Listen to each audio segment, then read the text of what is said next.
የሥላሴን ነገር እስካሁን ድረስ የምናውቀው እውቀት ሲሰበሰብ ገና የነገረ ሥላሴን ወይም የምስጢረ ሥላሴን የልብሱን ጠርዝ እንደ መንካት ያለ እውቀት ነው ያለን። ስለዚህ ምስጢረ ሥላሴ በማወቅና ባለማወቅ ውስጥ ነው ያለ ነው። ማናውቀዋለን፣ ምናውቀዋለን። ስለ እግዚአብሔር ምንም ማናውቅም ማለት አንችልም። ስለ እግዚአብሔር ደግሞ በደንብ እናውቃለን ማለትም ደግሞ አንችልም። ሰዎች በሰሩት ነገር ሊደረስ ወይም ሊታይ የሚችል አካል አይደለም። እግዚአብሔርን ያየው አንድስ እንኳን የለም፣ ሊያየው አይቻለውም ይላል።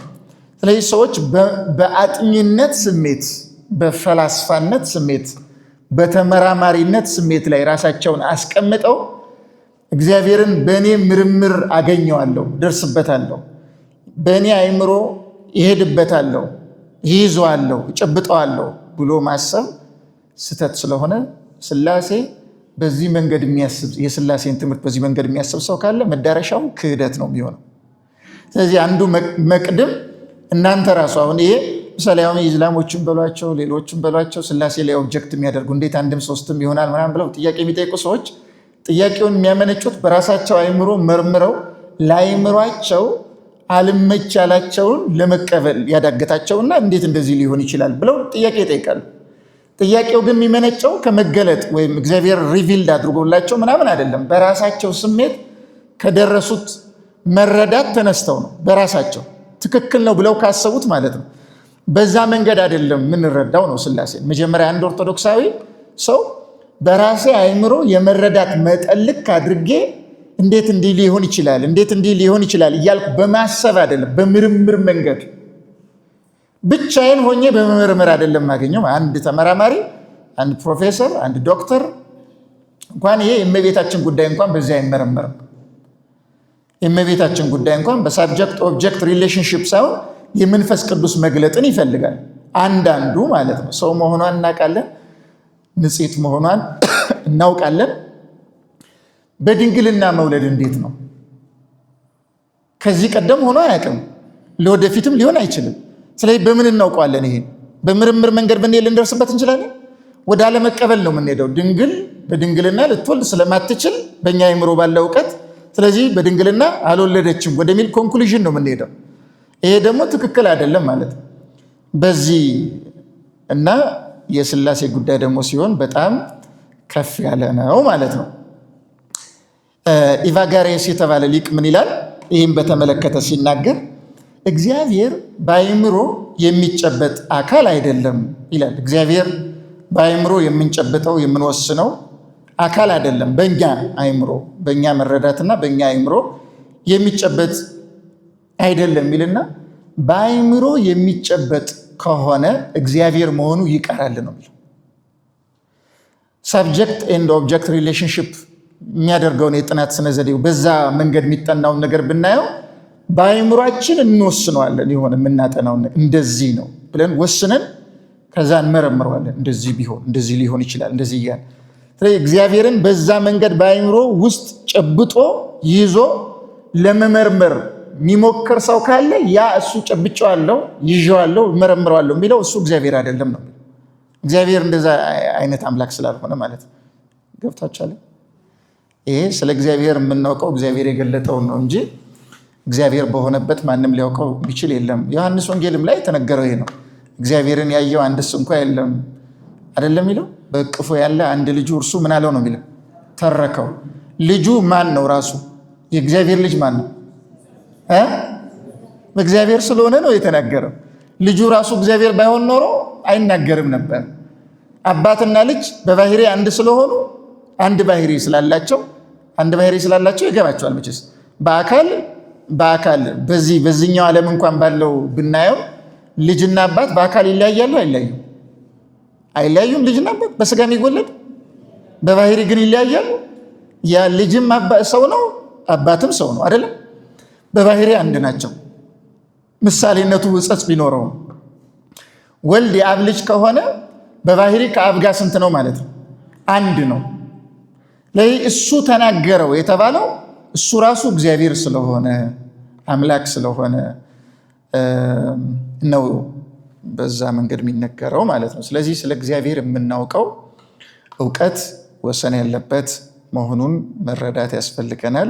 በምርምርና በሪሰርች መንገድ እግዚአብሔር ላይ የምንደርስበት ወይም የሥላሴን ነገር የምናውቀው አይደለም።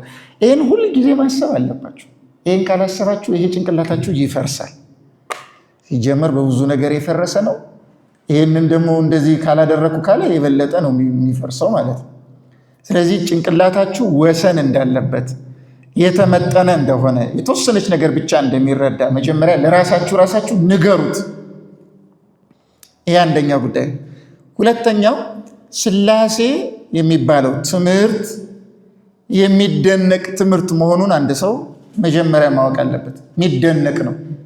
ኢንክሬዲብል፣ በጣም አስደናቂ፣ አስገራሚ፣ በመደነቅ ውስጥ ሆነን ብቻ የምንናገረው የምናስበው ትምህርት ነው። መደነቅ ታውቃላችሁ አይደል?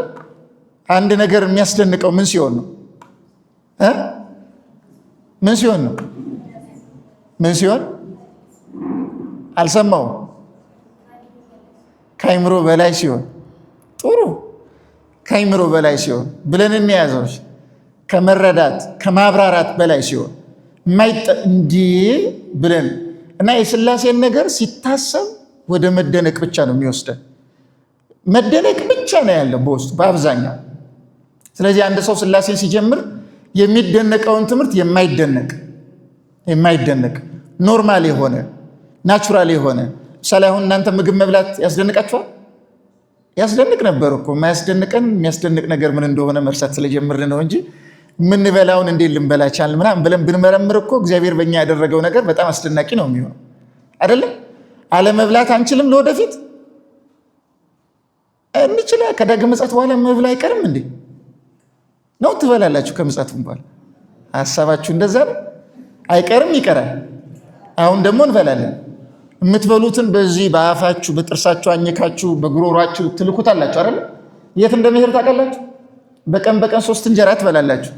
1 ወር የምትበሉት እንጀራ ቢጠራቀም ስንት ይሆናል? 2 እንኳን ብንለው 60 እንጀራ ይሆናል አይደል? 3-4 ወር ሲሆን ስንት ኪሎ ሊሆን እንደሚችል ታውቃላችሁ? ምን ያህሉ ከውስጣችን ጋር ይዋሃዳል? ምን ያህሉ ይወጣል? ማን ነው የሚያውቀው?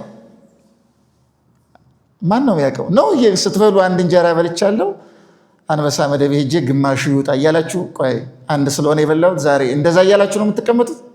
መጸዳጃ ቤት አንበሳ መደብ መጥናችሁ ነው ዛሬ ቺን ያክል ስለሆነ የበላሁት ትንሽ ነው እንትን ማለት ያለብኝ ብላችሁ ነው የመጣ ሁሉ ነው የሚወጣው። አልገባችሁ? የሚገባውን ውስጥ ከገባ በኋላ የሚያዋህደው ማን ነው?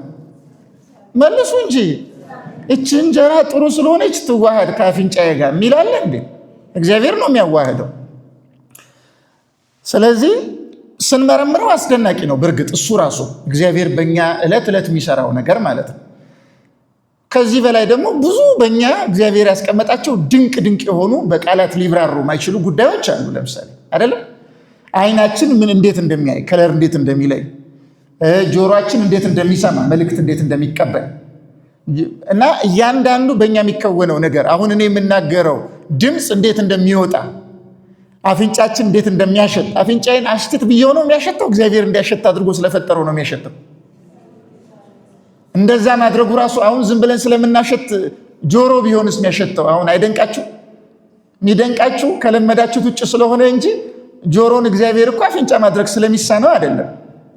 አሁን ግን ጆሮ በመሆኑ ሊያስደንቀን ይገባ ነበር። ያላስደነቀን እየሰማን እየኖርን ስለሆነ ስለለመድ ነው አይደለም? ናቹራል አድርገን ስለለመድ ነው እንጂ የጆሮ መስማት፣ የአይን ማየት፣ የአፍንጫ ማሽተት ይሄ እያንዳንዱ የምንመረምረው በጣም አስደናቂ ነገር አለው። ለእኛ እንኳን ቡክስ ኦፍ ሚራክል ተብሎ የድንቃድንቅ መዝገብ ተብሎ የእኛን አካል የመረመሩ ሳይንቲስቶች ራሱ ስለኛ አካል ባገኙት ምርምር ውጤት ተደንቀው የድንቃድንቅ መዝገብ ብለው መዝግበውልናል። የእኛን ማለት ነው፣ የሰው እንኳን ማለት ነው።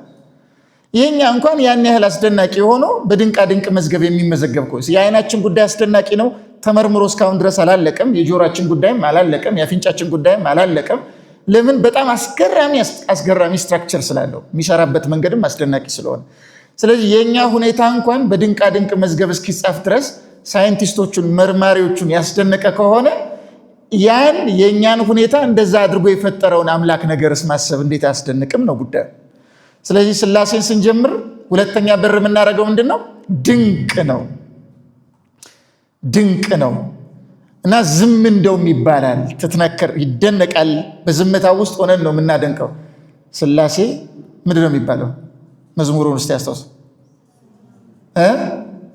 ትትረመም ወትትነከር ምንድነው? በዝምታ ምን ትሆናለች ማለት ነው? ትደነቃለች ማለት ነው። ሥላሴ ትትረመም ወትትነከር፣ ዝም ብለህ ታደንቃታለህ ነው። እና የሚደነቅ ምስጢር አለው ነው። ስለዚህ አንድ ሰው በማድነቅ አስደናቂ መሆን የአብ አብነትን፣ የወልድ ወልድነትን፣ የመንፈስ ቅዱስ መንፈስ ቅዱስነትን ሲያስብ ያደንቃል እንጂ የሚደነቀውን ምስጢር አውርዶ ተራና ቀለል ያለ እንደሆነ አድርጎ ሊያስብ አይችልም ማለት ነው። ይሄ ሁለተኛው ነው። ሶስተኛው በምልአት በእውቀት ደረጃ ከሆነ በምልአት የሚታወቅ አይደለም። ስለ እግዚአብሔር የተወሰነ ማወቅ እንችላለን፣ ግን በምልአት ማወቅ አንችልም። ሁለት ጽንፎችን እዚህ መያዝ፣ ሁለት ነገሮችን እንያዝ። ስለ እግዚአብሔር ምንም አናውቅም ማለት አንችልም። ስለ እግዚአብሔር ደግሞ በደንብ እናውቃለን ማለትም ደግሞ አንችልም። እየሰማችሁ ነው አይደለም? ስለ እግዚአብሔር እናውቃለንም አናውቅምም ነው መልሱ። ስለ እግዚአብሔር ምንድን ነው የምናውቀው ቢባል እናውቃለንም አናውቅምም። ደንቆሮም ነን አዋቂም ነን ነው። ትንሽ እውቀትም አለን የለንም ነው። ስለዚህ የሥላሴ ጉዳይ በምልአት ስለማይታወቅ የተወሰነ እናውቃለን። አንዱ አሁን ራሱ ምለው የተወሰነ እናውቃለን ምንለውን ራሱ ምንለው የተወሰነ፣ ለምሳሌ የተወሰነ እናውቃለን ማለት ራሱ እኮ እንደዚህ ለማለት ራሱ የተወሰነ ማወቅ አይፈልግም። ገብታችኋል? የተወሰነ እናውቃለን ለማለት ራሱ እኮ የተወሰነ የምናውቀው የተወሰነ ስላወቅን ነው እናውቃለን ብለን የምንናገረው ራሱ። ገብታችኋል? አነጋገር አናውቅም። ለምሳሌ ስለ ሥላሴ ብንል አናውቅም ማለታችን ራሱ ማወቃችን የሚያመለክት ነው። ያለማወቅ እውቀት ማለት ነው። እየሰማችሁ ነው ወይ? አንድን ነገር አላውቅም ማለት የሚቻለው አላውቅም ለምሳሌ ብል ለምን አላውቅም ብላለሁ? እሱ ራሱ እውቀት እኮ ነው አይደለም? እውቀት ነው እሱ ራሱ። ያለማወቅ እውቀት ነው የሚባለው ራሱ። ስለዚህ በምልአት አናውቅም፣ ግን ስለ ሥላሴ የተወሰነ እናውቃለን። የተወሰነች ቅዱሳን አባቶቻችን በገለጡት መሰረት እናውቃለን። ስለዚህ ምስጢረ ሥላሴ በማወቅ እና ባለማወቅ ውስጥ ነው ያለ ነው። ማናውቀዋለን፣ ምናውቀዋለን። ይሄ ማለት ምን ማለት ነው? አዎንታዊ የሆነ የነገረ ሥላሴ ትምህርት አለ፣ ትንሽ የሚታወቅ። ሥላሴ ለምሳሌ በአካል 3 ናቸው እንላለን፣ በባሕርይ 1 ናቸው እንላለን፣ በግብር 3 ናቸው እንላለን፣ በኩነት 3 ናቸው እንላለን። እንደዚህ እንላለን። 3 1 ብለን የምንገልጸውን ስንገልጽ ምን እያለን ነው? እናውቃለን እያለን ነው አይደለም? ይሄ አዎንታዊውን ጉዳይ የሚያመለክት ነው። ደግሞ አናውቅም ብንልስ የእግዚአብሔር ባሕርዩ ምን እንደሆነ አናውቅም። አካሉ ረቂቅ እንደሆነ እናውቃለን፣ ርቀቱ እንዴት እንደሆነ አናውቅም። እንዲህ እያለን ደግሞ ብንሄድ እግዚአብሔር የባሕርይ መገለጫ ስሙን እናውቃለን፣ የባሕርዩን ስም ግን አናውቅም። እንዲህ እያልን ብንሄድ ስለ እግዚአብሔር የማናውቀው ብዙ ነገር አለ። አላውቅም የምንለው በአሉታ የምንገልጸው ደግሞ በጣም ብዙ ነገር አለ። ስለዚህ ስለ እግዚአብሔር ስለ ምስጢረ ሥላሴ ሲነሳ ሙሉ በሙሉ የሚታወቅ ከዳር እስከ ዳር የሚታወቅ እንደሆነ አድርገን ማሰብ የለብንም። የምናውቀዋለን ትንሽዬ በተገለጸው፣ ያውም ያ የምናውቀው እውቀት ዝም ብሎ በሆነ ፍልስፍና የመጣ ሳይሆን በምን የመጣ ነው? በመገለጥ እግዚአብሔር ለቅዱሳን የገለጠው ነው። በተገለጠው መጠን ትንሽ እናውቃለን። እግዚአብሔር ከገለጠው ውጭ ግን የምናውቀው ምንም ነገር የለንም። ግልጽ ነው አነጋገር። ስለ ሥላሴ ራሱ የምናውቀው ራሱ ሥላሴ የገለጠውን ነው። ሥላሴ ያልገለጠውን ስለ ሥላሴ የምናውቀው ምንም ነገር የለም። ሥላሴ ደግሞ ስለ ራሱ ለእኛ የገለጠው እኛ ልናውቅ የምንችለው መጠን ነው። እኛ ደግሞ ማወቅ የምንችለው በጣም ትንሽዬውን ነው ስለ እግዚአብሔር። በዚህ ምክንያት ትንሽ ነው የተገለጠልን። ያልተገለጠው ከተገለጠው ጋር ሊነጻጸር ራሱ አይችልም። ከዚህ የተነሳ የምናውቀውና የማናውቀው ሲነጻጸር እውቀታችን አላውቅም የሚያሰኝ እውቀት ነው። ገብታችኋል? ሀሳቤ ገብታችኋል? አትፍዘዙ እንጂ አልገባችሁም? የምናገረው እኮ ይሄ ሶስተኛው ጉዳይ ነው። ሶስተኛው በር ነው። ስለዚህ ስለ ሥላሴ ስንናገር ትንሽ እንደምናውቅ ያ የምናውቀው እውቀት ራሱ የመጣው ከራሱ ከሥላሴ እንደሆነ ለማን ነው ከሥላሴ ያ እውቀት የተገለጠው ሚል ደግሞ ጥያቄ ቢጠየቅ ለመንገደኛ ሁሉ አይደለም እችስ እግዚአብሔር ያን እውቀት እንዲገልጥለት የሚያደርግ ሕይወት ላለው ነው የሚገለጠው። ለዚህ ነው ሃይማኖት ለቅዱሳን ምን ያለች ናት ብለን ነው የምንናገረው? የተሰጠች ናት። ሰጪው ማን ነው? አንዱ ሃይማኖት ምንለው እኮ ሥላሴ ነው አይደለም? እግዚአብሔር ነው። ሃይማኖት ማለት ኮንተንት ኦፍ ፌዝ ማለት የምናምነው እምነት ይዘት ማለት ነው። ምስጢረ ሥላሴ አንዱ የሃይማኖት ክፍል ነው። ስለዚህ ይህን የሃይማኖት ክፍል እግዚአብሔር ለቅዱሳን ነው የገለጠው፣ ለኃጥአን አይደለም። ለቅዱሳን ቅድስና የሌለው ሊረዳው አይችልም ማለት ነው። ስለዚህ ሥላሴ በተወሰነ ደረጃ ነው የሚታወቀው። ያ የሚታወቀው እውቀት ራሱ በፍልስፍና የተቀዳ ሳይሆን በቅድስና ከራሱ የተቀዳ ነው። እነማን የቀዱት? ቅዱሳን። ይሄ ሶስተኛው መቅድም ነው የዚህ ትምህርት ማለት ነው።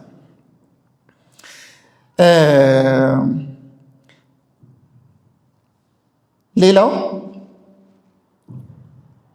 ትምህርቱ ቀደም ብዬ መርግጥ ተናግሬያለሁ። ተመሳሳይ ጉዳይ ቢሆንም ምስጢር የሚባል ነገር ታውቃላችሁ አይደለም? የትምህርቱ መደገፊያ ምንድን ነው? የሥላሴ ትምህርት መደገፊያው በምንድን ነው የሚገለጸው? ወይም መግለጫው ምን ሥላሴ ምን ሥላሴ። ስለዚህ ራሱ ገላጩ ቃል ሥላሴ የሚለውን የሚገልጠው ቃል ምንድን ነው የሚለው? ምስጢር ማለት ምን ማለት ነው? የተደበቀ አይደለ? ሚስቲካል የሆነ ማለት የተሰወረ፣ የረቀቀ፣ የተደበቀ ለወዳጅ ካልሆነ ለሁሉ የማይገለጥ የማይረዳ ጉዳይ ነው እና ስለ ሥላሴ አላወኩም ብሎ ሰው መጨነቅ አለበት? መጨነቅ አለበት ምን ማለት ነው? የተገለጠውን ማወቅ የለበትም ማለት አይደለም። ማወቅ ያለበትም ማወቅ የለበትም ማለት አይደለም። እሱማ አመጣዋለሁ። ግን ስለ ሥላሴ ጨነቀኝ። በቃ ይሄ እንዴት እንደዚህ ይሆናል? ይሄ እንደዚህ ጭርስ አድርጎ ማወቅ የሚፈልግ ሰው አለ። ሞኝ ማለት በራሱ አይምሮ ልብነት፣ ቃልነት፣ እስትንፋስነት ይሄ እንደዚህ ከሆነ ምና እያለ በራሱ አይምሮ እየጠየቀ እየተመራመረ እየተራቀቀ እየሄደ እንዴት ማወቅ ምናም ብሎ ያስባል። እንደዛ ምስጢር የሚለውን ማሰብ ያስፈልገናል። የሆነ ቦታ ላይ የሆነ ነገር ከበድ ሲለን ስለ ሥላሴ እየመረመርን እየሄድን ትንሽ ከበድ ሲለን ቆም ነው ምን ፍሬን መያዝ ያስፈልግ። ያዝንልና ለካ ምስጢረ ሥላሴ ነው እኔ እኮ ስለ እንትን መስሎኝ እያለ ራሱ ወረድ ማድረግ አለበት ማለት ነው። ምክንያቱም አንዳንድ ጊዜ ስሜት ሳናስበውም ቢሆን ምን እየመረመርን እንደሆነ እንድንረሳ ያደርገናል። ስለዚህ እንረሳና ዝም ብሎ የሆነ ትምህርት ወይም ባዮሎጂ ወይም ኬሚስትሪ እንደዛ አድርገን ልናስብ እንችላለን። በዛ ቅኝት ውስጥ ስላለን የሆነ ትምህርት እየመረመርን እንደሆነ እያጠናን እንደሆነ አድርገን በማሰብ ስህተት ውስጥ ልንወርቅ እንችላለን። ከዚህ ራሳችን እንድንጠብቅ ነው። ምስጢር ነው የሚለው ሁልጊዜ አይታወቅም የሚል ነገር ሲመጣ ለማስፈራራት አይደለም የሚገባው፣ ያ ለማወሳሰብም አይደለም የሚገባው፣ ያ ደግሞ ሃይማኖቱን ይሄ ምንድነው በቃ ለማለትም አይደለም የሚገባው። ያ በእውነትም ምስጢር ስለሆነ ነው። ምስጢር መሆኑ ደግሞ በቃ የተረዳ ነው። አሁን ምስጢር መሆኑ የተረዳ ነው።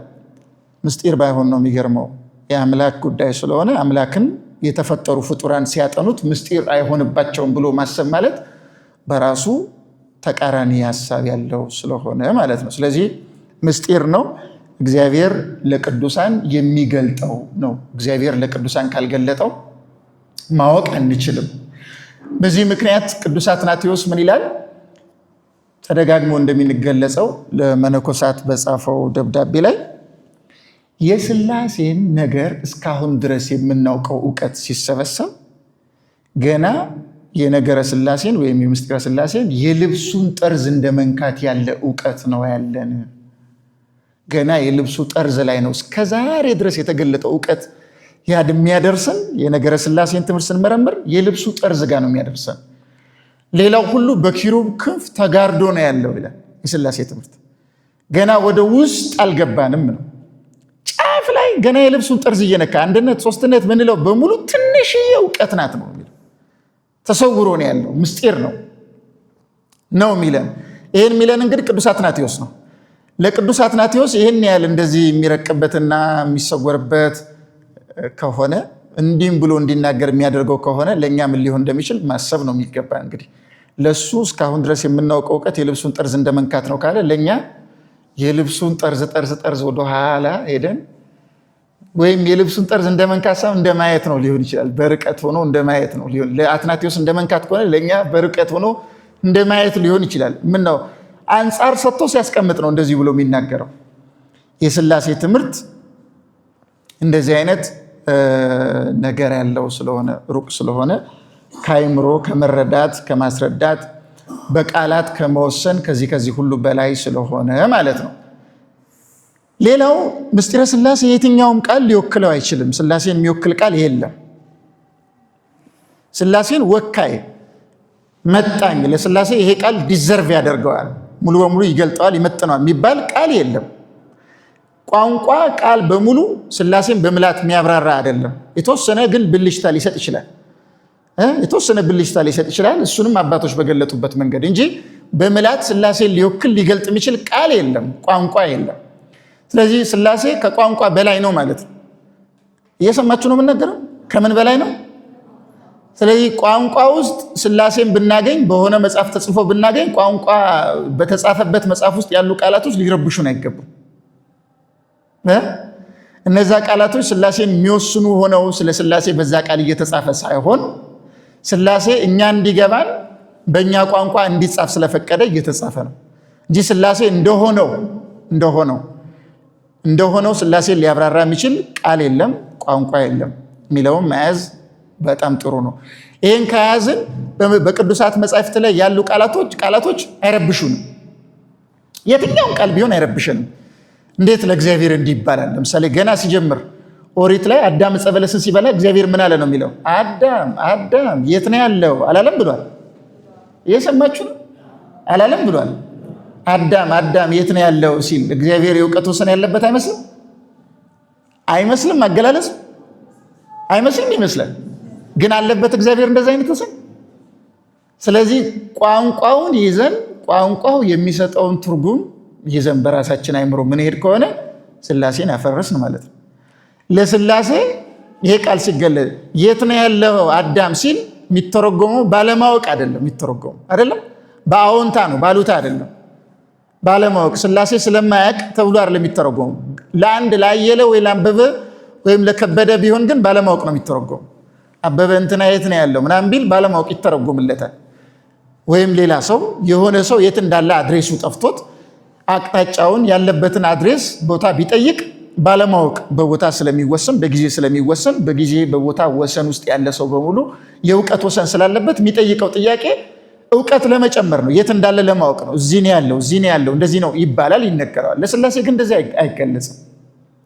የትኛውም ቃል አይመጥነውም። የትኛውም ቃል በምላት ሊገለጽ አይችልም ሥላሴ። ይህም አስረግጠን ማወቅ አለብን።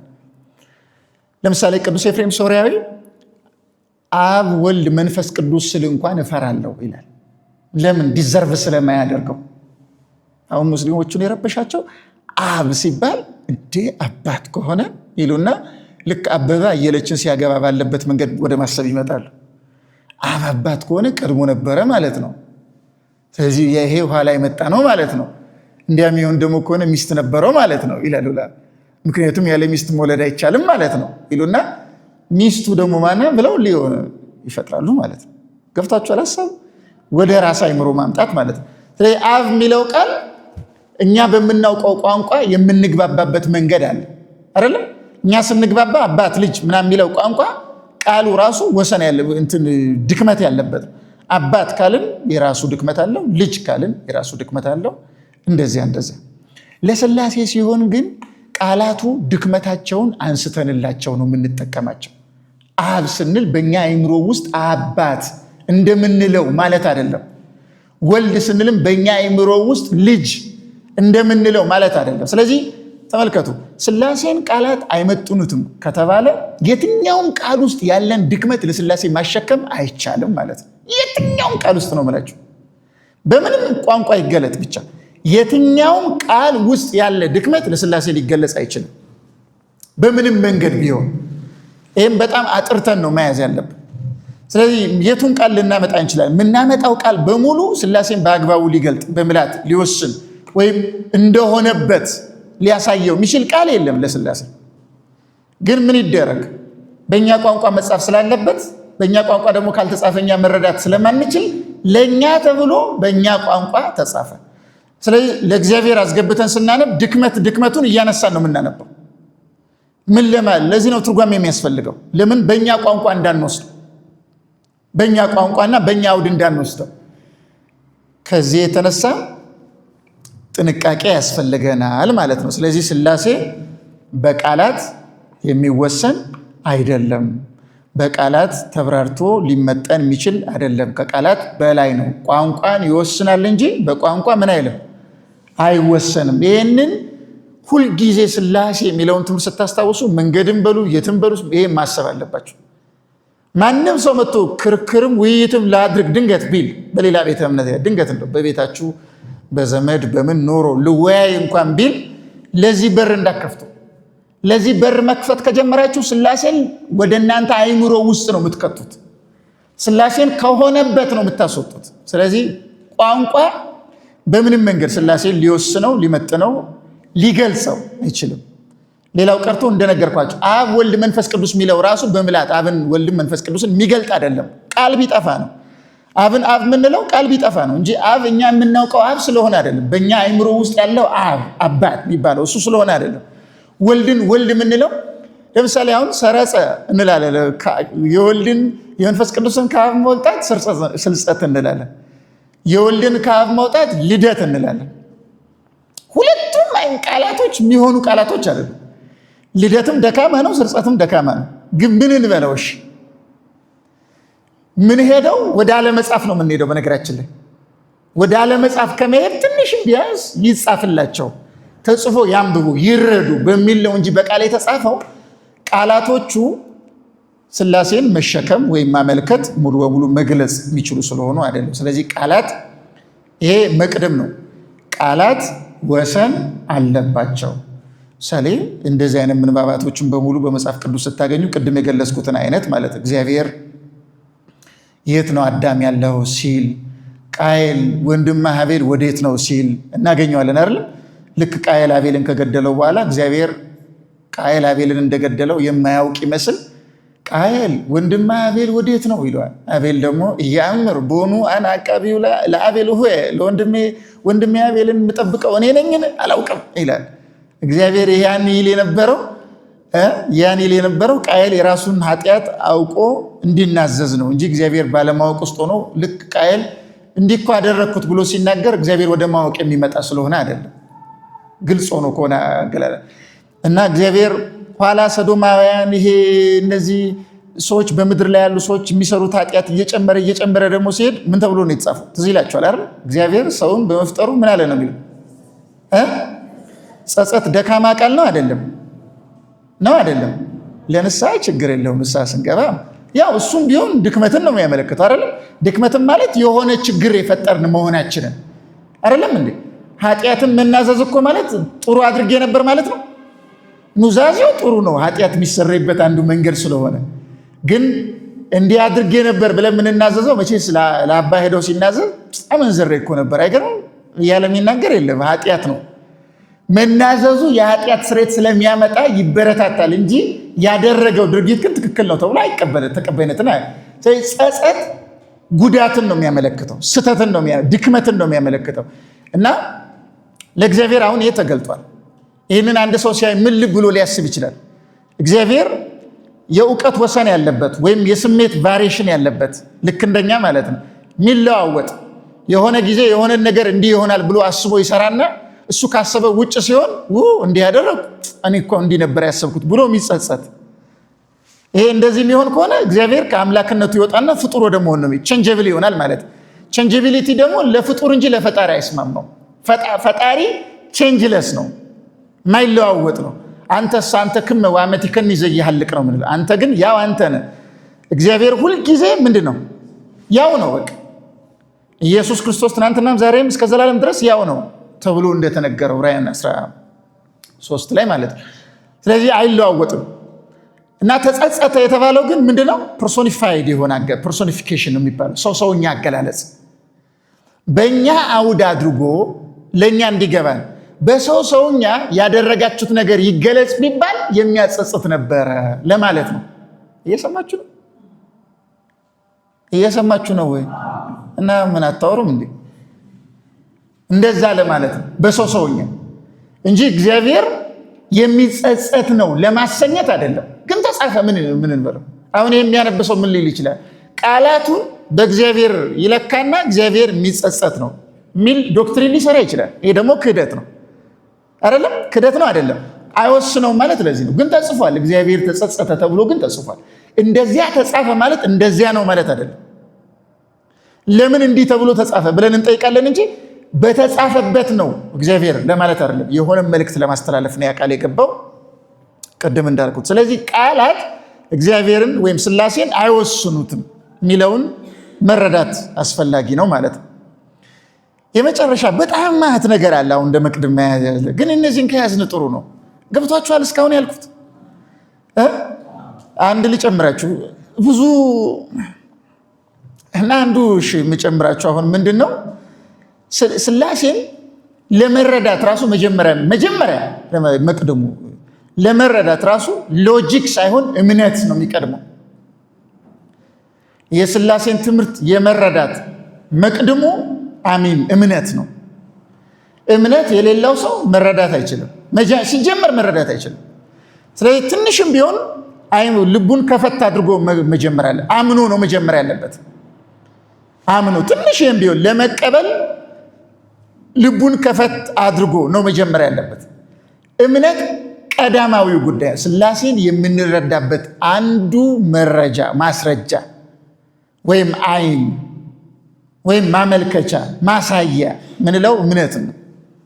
ከእምነት ውጭ ያለ ሰው ግን ሊረዳው አይችልም። አሁን ባለማመን የጀመረ ማለት ሥላሴ የሚባል ነገር የለም ብሎ ከጀመረ አንድ ሰው ሥላሴ የሚባል ነገር የለም በቃ አንድነት ሶስትነት የኢትዮጵያ ኦርቶዶክስ ወይም የኦርቶዶክሳውያን የፈለሰፉት የራሳቸው ፍልስፍና ነው በቃ እግዚአብሔር አንድ ነው ብሎ ከጀመረ ራሱ እግዚአብሔር ተገልጾ ቢነግረው ራሱ አይቀበልም። ለምን? የሚነገረውን ነገር የሚሰማው እሱ ጆሮ እሱ ጭንቅላት ውስጥ ባለ መረዳት ስለሆነ በእምነት ሳይሆን በሎጂክ ነው የሚያስበው፣ በሎጂክ።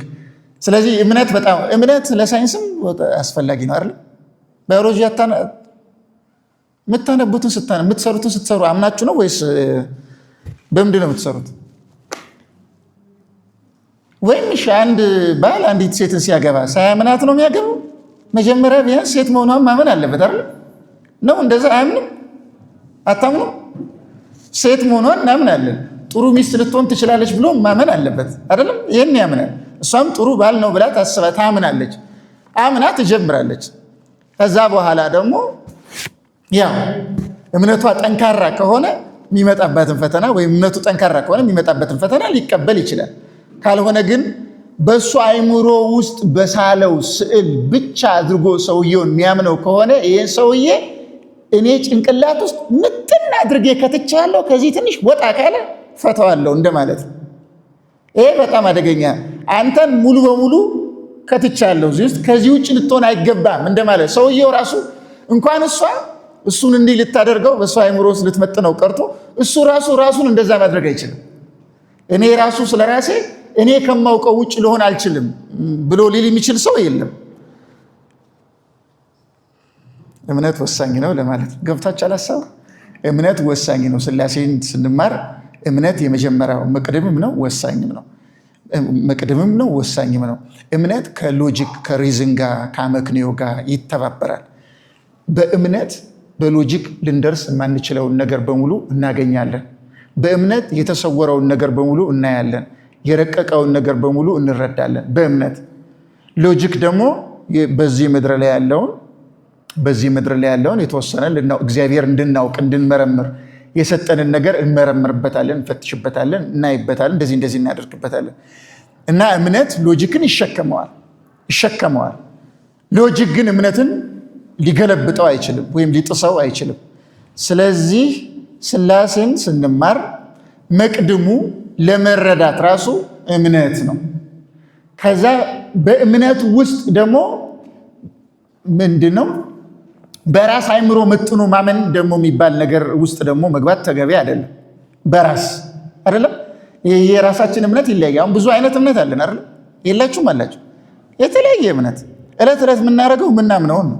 ማናምነውን የምንናገረው እንናገራለን፣ ዕለት ዕለት እናስባለን፣ ዕለት ዕለት እንበላለን፣ እንጠጣለን፣ እንሰራለን። ዕለት ዕለት የምንሰራው የምናስበው የምናደርገው በእምነታችን ላይ የተመሰረተ ነው። ማናምነውን አንናገረው፣ ማናምነውን አንሰራው። ስለዚህ ስራችን፣ ንግግራችን በእምነታችን ላይ የተመሰረተ ነው። ስለዚህ እግዚአብሔርን በምን አይነት እምነት ነው ማምነው? ለምሳሌ የሚለው ሎጂካል በሆነ መንገድ ማመን አለ። ለምሳሌ ሎጂክ ራሱ እኮ አንዱ የእምነት መንገድ እኮ። አንድ ነገር ትክክል የሚሆነው በእኔ ሎጂክ ልክ ሲሆን ብቻ ነው ብሎ ማመን ራሱ ሌላ አንድ የእምነት እግዚአብሔር የለም ብሎ ማመንም እምነት ነው። ታውቃላችሁ? እሱ ራሱ አንዱ እምነት ምን ብሎ ማመን? እግዚአብሔር የለም ብሎ ማመን ስለሆነ ማለት ነው። እንደዛ ብሎ ማመን ነው። እንደ ሞርሞኒስቶች ደግሞ ቀስ እያልን እየዳበርን ስንሄድ እኛ ራሱ እግዚአብሔር እየሆን እንሄዳለን ብለን ልናምን ይችላል። ይህም እምነት ነው። እየዳበርክ እያደግክ ትሄድና ፍጹም አምላክ ትሆናል። የሆነ ጊዜ አሁን የሆነ ጊዜ ዛፍ ነበርን። ምናልባት አሁን የሆነው ቀስ እያልን ነው። ከዛ ለወደፊት ደግሞ አሁን ከሆነው እንወጣና አምላክ እንሆናለን፣ እንደርሳለን ማለት እንዲህ የሚሉ አሉ ሞርሞኒስቶች። እንደ ክርስቲያን ማናት ሜሪ ነው እንደዚህ የምትባል ክርስቲያን ሳይንቲስት ደግሞ የምትባል አንዲት ሴትዮ አለች። ደስ ያላት ማመኗ የፈለገችውን ማመን ትችላለች፣ መብቴ ነው ስላለች ማለት ነው። መብቴ ነው ካለች መብቷ ነው። መቼ ስለምን እንደዛ ታምኛለች ብለን አንጠይቃት። እሷ ምን ብላ ነው የምታምነው? በሽታ የሚባል ነገር የለም ብላ መታመን አለች። መብቷ ነው። በቃ እኔ ኩላሊቴን አመመኝ ስለው እንጂ የሚያመኝ የኩላሊት የሚባል በሽታ የለም ብላ ግግም አለች። መብቷ አይደለም? አንድ ሰው ለመዳን ራስን በራስን ማዳን ትችላለህ፣ ሆስፒታል፣ ሐኪም ቤት ምናምን የሚባል ነገር አያስፈልግም ብለው ነው የሚያምኑ ክርስቲያን ሳይንት የሚባለው ቤተ እምነት። ይህ አሁን እምነት ነው ራሱን የቻለ። ማንኛውም ሽንቶይስቱም፣ ቡዲስቱም፣ ካሪዝማቲዝሙ፣ ኢስላሚዝም ምናምን ሁሉም የየራሱ እምነት አለው። እምነት ስንል የምንናገረው ይህንን ማለት ሳይሆን ትክክለኛይቱን እምነት፣ እውነተኛይቱን እምነት እየገባችሁን አይደለም? ቅዱሳን የሚያምኗትን እምነት፣ የቅዱሳንን እምነት፣ እሷን እምነት ነው ምትረዳንና ምትገልጽልን፣ ምታሳየን፣ ረቂቁን ነገር ምታመለክተን ትክክለኛይቱ እምነት ነው። ካልሆነማ ይኸው ለምሳሌ በመጽሐፍ ቅዱስ አንደኛ ቆሮንቶስ መልእክት ምዕራፍ 2 ቁጥር 14 ላይ ምን ይላል? ፍጥረታዊ ሰው አለ ይላል። ይህ ፍጥረታዊ ሰው ምን አይነት ነው የሚለውን ሲናገር የመንፈስ ቅዱስን ነገር ሞኝነት ነው የሚል ነው ይላል። ይኸው ፍጥረታዊው ሰው የመንፈስ ቅዱስን ነገር እንደ ሞኝነት ይቆጥሯል። ስለዚህ አይቀበለውም ይላል። ዝግ ነው ማለት ነው። ይህ ሰው ፍጥረታዊ ሰው የተባለው ካርናል የሆነ ሰው ነው። አይምሯዊ የሆነ በራሱ አይምሮ፣ በራሱ መረዳት፣ በራሱ ጭንቅላት፣ በራሱ የመረዳት መጠን ልክ አድርጎ ሁሉን ነገር ለማሰብ የሚሞክር የእሱን አይምሮ የመጨረሻ ሚዛን አድርጎ የሚለካ ይህ ፍጥረታዊ ሰው። ስለዚህ ምን ብሎ ያስባል? ረቂቅ የሆነውን የመንፈስ ቅዱስን ነገር በራሱ ጭንቅላት ይለካውና ትክክል አይደለም ይላል። አልቀበልም፣ የመጽሐፍ ቅዱስ እንደዛ አልቀበልም ይላል። መንፈሳዊ ሰው ግን ሁሉን ይመረምራል፣ እርሱ በማንም አይመረመርም ይላል። መንፈሳዊ የሚለው ምን ማለት ነው? በመንፈስ ቅዱስ የሚመራ ማለት ነው። መንፈስ ቅዱስን የሚረዳ የሚገልጥለት፣ የሚያበራለት እንደዚህ አይነት ሰው አለ። እና እነዚህ ሁለቱ ሰዎች የሚያምኑት እምነት የተለያየ ነው። መንፈሳዊው ሰው የሚያምነው አለ፣ ዓለማዊ ፍጥረታዊ ሰው የሚባለው የሚያምነው አለ። ሥላሴን ለመረዳት እምነት ያስፈልገናል ሲባል የትኛው እምነት ነው የሚያስፈልገን? የመንፈሳዊው ሰው እምነት። የመንፈሳዊው ሰው እምነት ታውቃላችሁ። አሁን ታምናላችሁ አታምኑ? መልሱልኝ። እርግጠኛ ናችሁ? እንደምታምኑ ታምናላችሁ?